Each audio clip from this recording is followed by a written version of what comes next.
Coming up on Locked On Dodgers, the Dodgers lost a stupid, stupid baseball game. We're going to talk about how stupid it was and all the different ways it was stupid. Then we're going to talk about some updates to the roster rules, some updates on some Dodgers pitchers, and we're going to talk about the Yankee letter and the what it was called a nothing burger and why that was. So let's get Locked On Dodgers. You are Locked On Dodgers, your daily Los Angeles Dodgers podcast. Part of the Locked On Podcast Network, your team every day.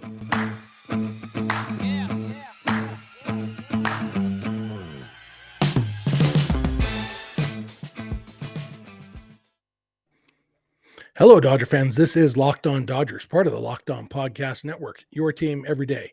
Thank you for making Locked On Dodgers your first listen every weekday morning. Remember, this show is free and available on all podcast platforms and on YouTube simply by searching for Locked On Dodgers. Or even better, go ahead and subscribe wherever you're watching or listening right now, and then you'll never miss a day because you know we're not going to. If this is your first time listening or watching, my name is Jeff Snider, and that is my co-host, Vince Samperio, next to me. Vince and I are both lifelong Dodger fans, just like you are. We've also both spent time covering the Dodgers in the press box and the locker room, so we're not quite insiders, which is probably a good thing. But we bring you the smart fans perspective on our boys in blue every weekday morning. So again, please subscribe wherever you're watching or listening, and let's talk about the Dodgers. Vince, it's never fun to do a podcast episode after a loss. It happens, you know, baseball season's long, teams lose games, even good teams lose games, but this loss to the Diamondbacks, they lost 5-3 on Tuesday night, and it wasn't your run-of-the-mill loss. It was a stupid game. It was the Dodgers had 15 base runners, and yet scored 3 runs and left 6 men on base. What happened to the other 6 guys, you might ask? 5 double plays and a caught stealing. Only 3 times in 9 innings did a Diamondbacks pitcher get 3 batters out in the inning. The other 6 innings, the Dodgers gave them an out. 5 double plays and a caught stealing. They had their chances, and then the 3 runs that the Diamondbacks did get were stupid. You know, an unearned run, error by Gavin Lux, Tony Gonsolin just lost command for an inning. All in all, it was the kind of game that you just want to forget it ever happened and just move on. Yeah, it's definitely one of those we've been lucky to not have one of those this year. There's been some games that the Dodgers could have won that they ended up not winning, but this was the first one where, you know, it literally you just play a clean game and you probably go home with the W in this game. So, and then you look at, you know, David Peralta, who can't hit against anybody else, but seems to find ways to beat the Dodgers over the past few years. He had the furthest distance, but then we had Justin Turner hit one 421 feet. Mookie Betts hit a ball 402 feet, and both of them remain in the stadium.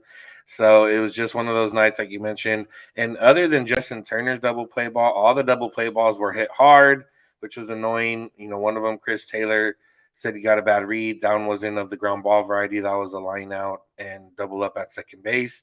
Said he got a bad read on the left fielder, which just, you know, one of those things that just a brain fart in the moment, because realistically, you know, that's the one thing you are looking for when you're on second base is where the outfielder is and kind of planning your attack. And he just seemed to, I don't know if it was bad read. He might have just taken off and not realized, and then it was too late. But at the end of the day, it's not going to matter in the long run.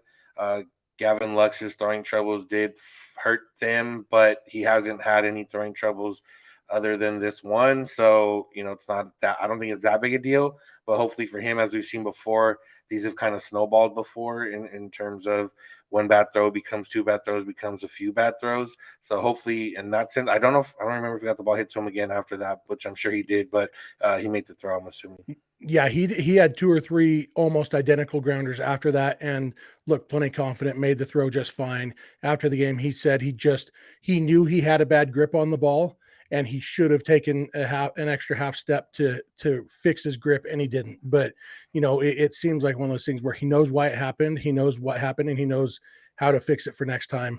And like I said, it's his first error of the year. I saw a lot of people immediately jump to the, you know, Gavin Lux is terrible on defense thing. And for me, when a guy makes his first error of the year in, what was this, their 17th game? Yeah. I think that's pretty okay. And so errors happen. Every very few players have ever gone through a full season without making an error. So it happens. It just happened to be a bad time because it happened to come in the same inning that Tony Gonsolin lost his command. And so it snowballed there in that inning. Uh, the the double play that frustrated me the most, well, I don't know, they all frustrated me in different ways, but one that I would like to see them maybe adjust their approach, and I'm interested in your thoughts. Cody Bellinger's double play, swinging on 3-0. Like, I in general, I don't mind guys swinging on 3-0, and Cody Bellinger has actually had a lot of success on 3-0 in his career. Uh, Corey Seager was always really good on 3-0, but on 3-0, you have to make sure you have a pitch to drive. You can't hit a ground ball on a 3-0 pitch. And so I don't know that Cody Bellinger right now, as well as he's been hitting this year, I don't know that he necessarily has the bat control or pitch selection or whatever necessary to make a wise choice on what to swing at on 3-0. And when you're facing Zach Davies, who was walking everybody, throwing a ton of pitches, I didn't like letting a guy off the hook in a 3-0 count in that situation. Yeah, I'd agree. And you look at result, 98 miles an hour off the bat, a thing of 600 expected batting average on a ball hit like that. But like you said, and I agree with this, I don't think Cody Bellinger is there yet. I don't, there's not, I mean, realistically, I don't think other than Freddie Freeman, Trey Turner, maybe Chris Taylor, I don't even think the rest of the offense is there to be swinging at 3-0 at this point in terms of just where their swings are at. Obviously you can trust guys and put that trust into them, but realistically where they were at, the fact that Davies has kind of owned them in the past, to a certain extent, to have them against the ropes, to like I said, Bellinger just not being the one. I do think that one was a little bit of a mistake, or just like I said, if it would have found a spot through the shift, then it would have looked decent enough. But the fact of the matter is just putting him in that position when he is hitting well, but he's still not there. He's not swing at 3-0 in that type of situation back yet, I don't think. But it just happened to go that way. Yeah, and I really do try not to do results-based analysis, but I actually said out loud, "Okay, Cody, you're taking," on 3-0 with this guy, with you've got Taylor and Lux coming up after him and then the top of the order. That's one of the things, like, and maybe that is it. I hadn't thought about it in these terms until just now, but maybe it's because because there aren't really any breaks in this lineup. You don't necessarily need to jump on a 3-0 pitch when you can pass that baton, because you have, no matter where you are in the lineup, except maybe if you're Trey Turner right now, sometimes, even though just Turner hit the ball well a couple times tonight, but for the most part, wherever you're batting, there's a good hitter behind you. And so take your walk and move on most of the time. And yeah, but that was one little thing. And overall, this game was just a collection. And Dave Roberts said it's the first one in a long time that he feels like they gave away. And it really was baffling that the Dodgers only scored 3 runs in this game. Yeah, I mean, realistically, you look at it, and like I said, Freddie Freeman's double play wasn't hit as hard, but still, was decent enough. Cody Bellinger's ball hit 98.2 miles an hour. You got Justin Turner's was hit 93 miles an hour, although harder than Freeman's, but his was just a weaker contact. And then you got Mookie's hit, 93 off the bat with the 450 expected batting average. Then you got Will Smith's with the 470 expected batting average. So it's not like, just one of those nights where things didn't go their way. They hit the ball hard, and it just didn't happen. Like I said, one ball goes 421 feet, one ball goes 402 feet. If you're playing at Dodger Stadium, both of those are going over the fence. But unfortunately, you were playing at Chase Field last night, and they didn't. So it's just chalk it up to one of those nights. Yeah, one of those nights. And I think that's about all we're going to say about this game. Luckily Dodgers play a day game today, and so get right back on the horse and hopefully get back in the win column, win a series, and head back home to LA. So we're going to come back in a minute. We're going to talk about some changes to the upcoming roster rules and some updates on Dodgers pitchers who are rehabbing. So thanks for making Locked On Dodgers your first listen every weekday morning, and please keep it locked on Dodgers. I want to talk to you about Athletic Greens. Athletic Greens is it's basically a scoop of powder that you put in water or in a protein shake or whatever. drink it, and it gives you all the vitamins that you need for the entire day. It's 75 high quality vitamins, minerals, whole food source superfoods, probiotics, and adaptogens to help you start your day right. It's a special blend of ingredients. It supports your gut health, your nervous system, your immune system, your energy, recovery, focus, and aging, all the things. I first used Athletic Greens 10 years ago and I loved it.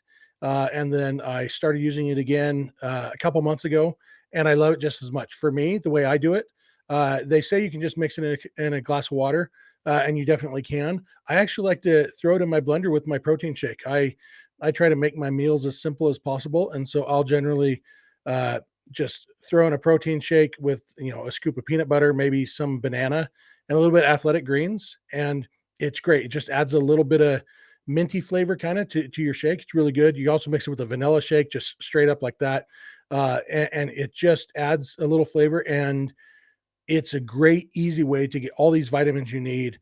Almost everybody takes some kind of multivitamin, but it's important to choose one with high quality ingredients that your body will actually absorb. And that's the cool thing about AG1. It's a small micro habit with big benefits. It's one thing you can do every single day to take great care of yourself. And if you get an Athletic Green subscription, it comes with a year's supply of vitamin D, which is so important to add in these winter months that we're just getting out of. But even in the summertime, if you're indoors because it's hot outside, you still need your vitamin D. So, to make it easy, Athletic Greens is going to give you a free 1 year supply of immune supporting vitamin D and 5 free travel packs with your first purchase. All you have to do is visit athleticgreens.com/MLB network. Again, that is athleticgreens.com/MLB network to take ownership over your health and pick up the ultimate daily nutritional insurance. All right. We are back. We want to thank you again for making Locked On Dodgers your first listen every day. When you're done with this episode, maybe check out the Locked On Now podcast. There's recaps of MLB games with analysis from our local experts, taking fans through the season like no other network. It's free and available wherever you get your podcasts. All right, Vince. So we've been talking a few times over the last couple of weeks about the upcoming roster rule changes. On May 1st, the 28-man roster goes back down to 26 players, and the plan was that they would then finally implement the rule that they actually came up with before the 2020 season, but then put on hold for 2 years, 3 years because of COVID. They were going to say a limit of only 13 pitchers on the roster. So 13 of your 26 players can be pitchers. The other at least 13 have to be position players. We got word on Tuesday that the union and Major League Baseball have come to an agreement that they're actually going to bump that number to 14 for about a month. For basically the rest of May, teams can have 14 pitchers instead of 13.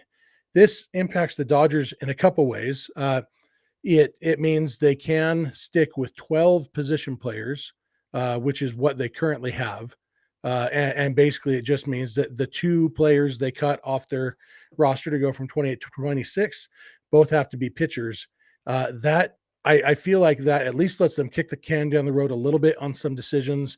We talked about Edwin Rios yesterday and how they might have to just start flip-flopping him and Zach McKinstry. But once they have to have 13 position players, I mean, Rios and McKinstry are both likely to be on the roster anyway. And so, and then for the pitching side, this helps because the Dodgers, it's going to be hard enough it'll be hard enough for them to cut 2 pitchers right now.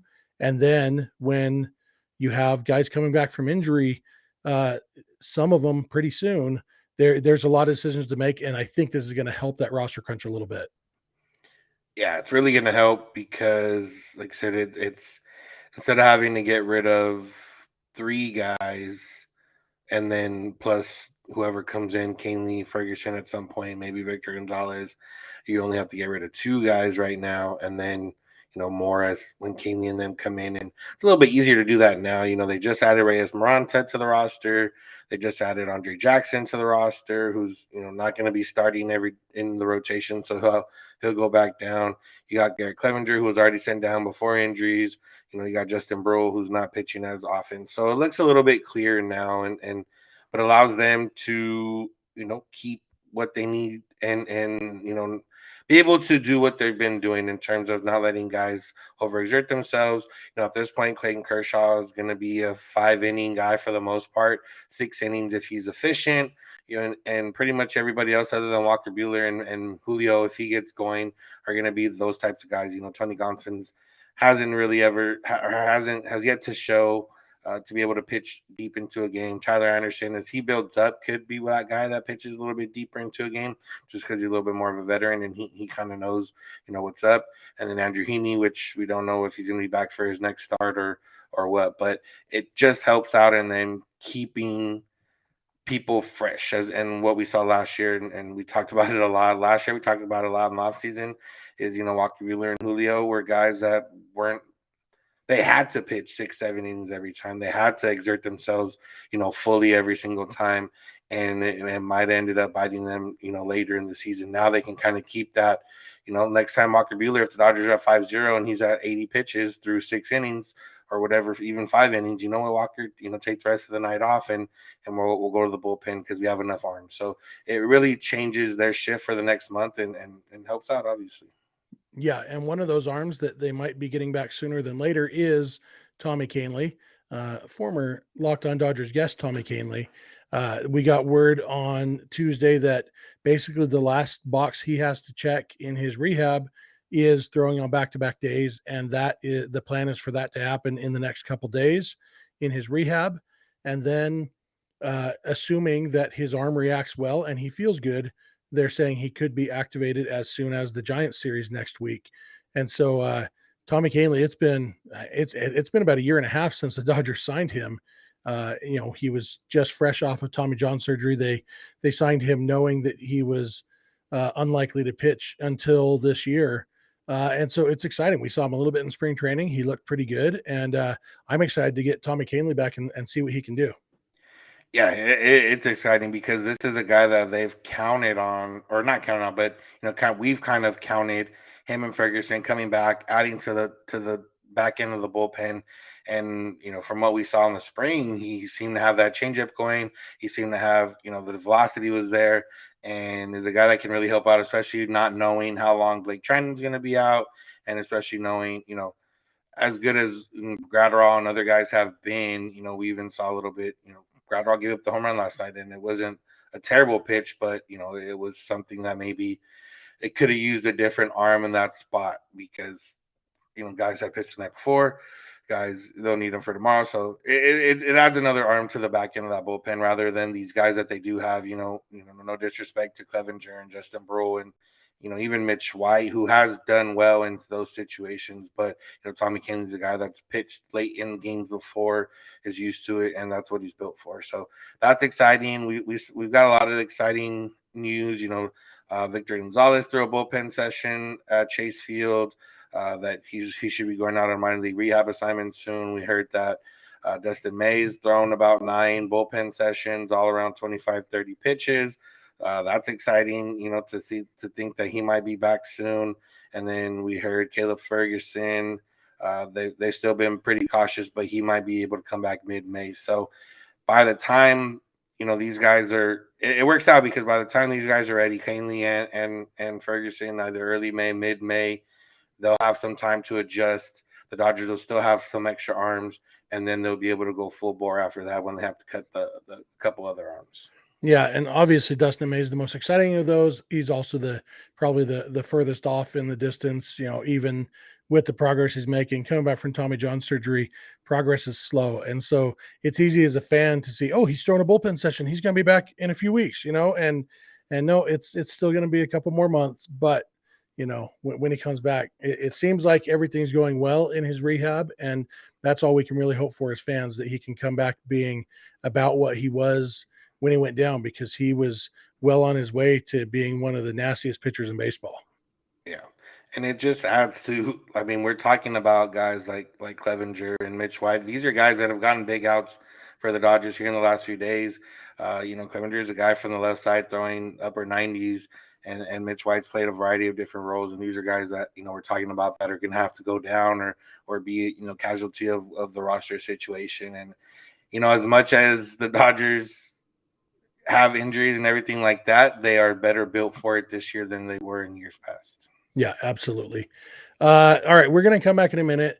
We're going to talk about this Yankee letter that doesn't have anything specifically to do with the Dodgers, but it sure is tangentially related to the Dodgers in a lot of different ways. And so it's worth talking about. So we're going to come back and talk about that in a minute. We want to thank you again for making Locked On Dodgers your first listen every day. And please keep it Locked On Dodgers. Can I talk to you about Built Bar? I love Built Bar. If you've ever watched or listened to this show, you know that I love Built Bar. They are so good. They are Built Bar. It's a protein bar, but it tastes like a candy bar. It's delicious, better than most candy bars. And they got a ton of different flavors, and every single one of them is covered in chocolate, and every single one of them is low calorie, low sugar, low carb, high protein, high fiber. All the good stuff, none of the bad stuff. And if you don't know what flavor Built Bar you like, order a mix box. They'll send you a box with 18 Built Bars. It'll be 9 different flavors, 2 of each, and you can try them all and you can decide what you like. And then the next time you order, you can order just exactly what you like. If you like chocolate covered marshmallows that happen to be healthy somehow, they have Built Puffs, and they got a bunch of different flavors of those too. The churros are really good, churro puffs, so many good flavors. So go to built.com, look at what they have. If you know what you like, order it. If you don't, order a mix box. But whatever you order, be sure to use promo code LOCK15 so you can get 15% off your order. That's promo code LOCK15 for 15% off at built.com. All right, we are back. And our last topic for today is the Yankee letter. Little background on this. This is a letter that was sent to the Yankees in 2017, and it was part of a lawsuit that some fans filed. Had something to do with DraftKings, I think, or some online betting thing. And basically, they were suing because the cheating in baseball, the sign stealing in baseball, they feel like compromised the integrity of their sports gambling or whatever. The lawsuit was dismissed, but the judge did order that this quote unquote Yankee letter be unsealed. And so it is going to be unsealed officially in a couple days. The Yankees fought this. They said that it was going to be damaging to their reputation. But once they had lost all their legal challenges, they decided to jump the gun a little bit. And before it's officially unsealed, they actually gave it to some reporters so that they could read it and report on it. And so Andy Martino with SNY wrote an article about it and quoted the letter, like gave the text of the letter. And it is so baffling to me that the Yankees fought this to the point where I feel like they were maybe trolling. I don't even know why the Yankees were fighting against this, because there is very little information in this letter that we didn't already know. In fact, I think the only new information is that the Yankees were fined $100,000 5 years ago for the sign stealing that we already knew they did, but we now know that they were fined for it and how much. Other than that, there's no new information here. There's nothing, Astro fans have been clamoring that this was going to prove that the Astros is just a scapegoat because everybody hates the Astros because reasons. And, that's why they got the harsh punishment, harsh, nobody got punished. And everybody else just let off scot-free. No, the reason the Astros got harsher punishment is because the Astros did more than everybody else. And this letter is just more evidence of that. I don't know, Vince, did you see anything in this letter that like justified any of all the drama about it? No, and I'd like to think that Yankees, like whoever was so upset about it or was so concerned about it, was trolling Red Sox and Astros fans by like making it seem like, oh my God, the Yankees are going to be incriminated in this letter. And then the letter comes out and it, like said, nothing we've really learned. They were cleared of not using Yes Network cameras. They were said to have been doing the same thing the Red Sox were doing in 2015, 2016, when it technically hadn't. I mean, technically, I guess was illegal, but hadn't necessarily been pronounced as illegal. Hadn't had a talking to by the commissioner yet. Yeah, hadn't been announced as illegal. So, and didn't said that they didn't do what the Astros were doing. So at the end of the day, Yankee fans took a little bit of a victory lap today. And as much as I don't like that, when it comes at the expense of Astros fans and even to a certain extent Red Sox fans, I'm not too upset at that happening. And yeah, I mean, at the end of the day, it's still there's still a lot of stuff out there in terms of players saying, "Oh, the Astros weren't the only ones to do it," and blah blah blah, and anything else. But okay, at this point, wouldn't have come out already. Mike Fears already put his self on the line to out the Astros. Nobody else is putting themselves on the line to out any of these other teams, or none of these players that are speaking out have said anything to the extent of blaming somebody and or naming names or anything else. So it's just another thing for like Astros fans. Like, okay, look, if MLB really was out to get you specifically for whatever reason, the Houston Astros were at the top of MLB's hit list, which didn't make any sense already. Everything that keeps coming out, there's no other evidence or nothing that supports those claims other than guys just saying it or whispering about it or mentioning it. And of course, because this letter did reinforce that the Astros were doing something nobody else was doing. So, of course, Astro fans accepted that and have moved on. And oh, wait, I forgot who we're talking about. They doubled down, of course, and not all of them, but the vocal minority on social media doubled down. They are more convinced than ever that they were the scapegoats, and fandom really can make you believe any stupid thing that you want to believe. I If it was the Dodgers who did what the Astros did, I would be angry and heartbroken and a lot of other negative adjectives instead of gloating like Astro fans are. And yeah, I'm glad that it wasn't my team that cheated in a way that nobody else ever has in the history of the sport. And yeah, so it was weird to have this letter released and realize that this thing that people have been talking about for years literally was nothing. One part that I thought was kind of interesting in Andy Martino's write up about it, he just casually threw in a claim that the Astros cheated all the way through 2019. For the record, there's no evidence of that. The Commissioner Manfred's report on the Astros when he handed down the weak punishments in 2019 specifically said there is no evidence that, or I guess in 2020 about 2019 said there is no evidence that they cheated in 2019. It doesn't say how much they investigated that year. And so there's definitely a lot of Astro fans have used that to claim that they were proven not to have cheated in 2019, which is not the case. There's definitely a difference between we found no evidence of cheating and we found evidence that they did not cheat. Those are different things. But they definitely haven't been proven to have cheated in 2019. So I don't know if that was a typo by Andy Martino or if he actually believes that or something or has different information than I do. But as far as I know, nothing publicly has ever been proven about that year. Yeah, and I'm assuming when it gets unsealed, it'll be out there for everybody to see, or if they choose to release it, or who somebody's going to release it, I guess, once it's unsealed. So we'll see if that's actually in there. But yeah, I mean, it's just one of those things that we're always going to have to talk about when it comes up, when anything like this comes up, and you'll get the people that say, oh, it was so long ago now, 5 years ago now, and it's like, okay, well, it's only been 2 years since we knew about it. Realistically, it could be 30 years ago. I'm still gonna remember, like in 20 years, I'm still gonna remember like however many championships the Dodgers had by that point. They could have had one more. And Yep. it's just a matter of how it goes. But Astros are struggling this year. Dodgers are doing well. I know you don't take too much solace in those facts because it doesn't really affect the Dodgers. But I didn't even know, honestly. Yeah. I couldn't tell you that. So the Astros are struggling. That's good to know. Yeah, they're is Alex Bregman still short? Right now. Yeah, he's still short. 5'8" at most. Yeah. Carlos Correa struggling in Minnesota too. So yeah. I know that he got 2 hits against the Dodgers, and that's literally all I know that he's done this year too. Sure. Don't care. I didn't even know the Giants were in first place until somebody mentioned it to me tonight. But apparently they, what are they? Yeah, they weren't. They weren't until tonight. Half a game. Yeah. Okay. Yeah, I didn't know that. I can't imagine looking at standings in April. Who cares? Dodgers are the best team in baseball. That's all you need to know. That's about all we have today, I think, right, Vince? That's it. All right. So Dodgers play a day game today, 12:40 Pacific time, I believe. So if you didn't know that, be sure to check that out today. I think tomorrow's episode will be Vince and Millard from Locked On Diamondbacks recapping this series, talking about stuff. So be sure to check that out. Thank you for making Locked On Dodgers your first listen every day.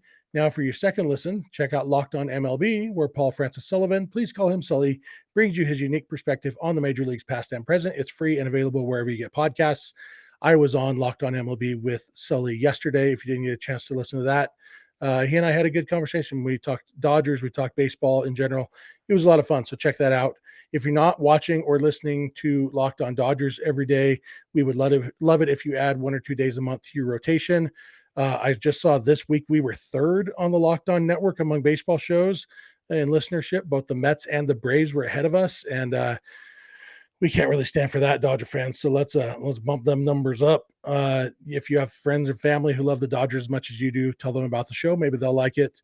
You can follow us on Instagram and Twitter at Locked On Dodgers. Vince is on Twitter at Vince Samperio. I'm on Twitter at Snidog, and the DMs are open in all of those places. Our email address is lockedondodgers@gmail.com. And our phone number for voicemails or text messages is 323-863-LOCK-5625. We are here every weekday morning, and we hope you'll be here with us. When you get in your car or sit on your couch, tell your smart device to play podcast Locked On Dodgers. And remember, you don't have to agree. You just have to listen. We'll talk to you tomorrow. Have a good one.